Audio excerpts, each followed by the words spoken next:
private cleaning companies are turning down business and canceling regular customers because they don't have enough staff. In a surprise to nobody, cleaning companies told Insider they're turning down business because they can't find enough staff.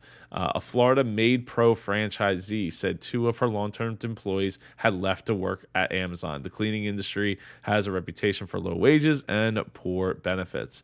Yes and yes, they absolutely do. And this just goes, as another sign of there being a problem with getting people. Now, I think that the answer to getting those people, as I've said in other videos, is you need to look at what kind of benefits are you offering. Are you able to outcompete? There's always going to be a butt for every seat, and there's always going to be somebody who wants to step up, like get involved in the cleaning business. But the most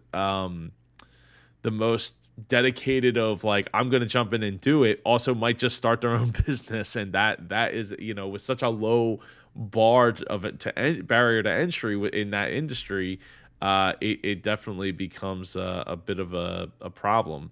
um so yeah, it's a continued thing, and I think really it comes down to waiting, just waiting it out for more younger people to grow into the age of being able to work, and filling in those positions as time goes on.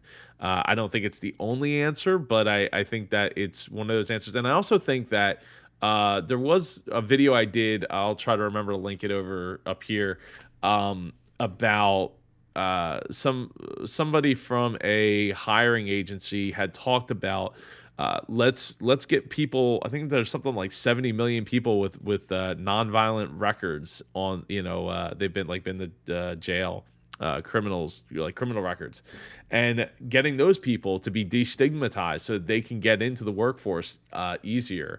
And maybe that's something that needs to be, done as kind of just waiting it out as far as people, younger people growing into the age to go and work. So there's and I'm sure there's other answers to it as well. But we'll continue to monitor this.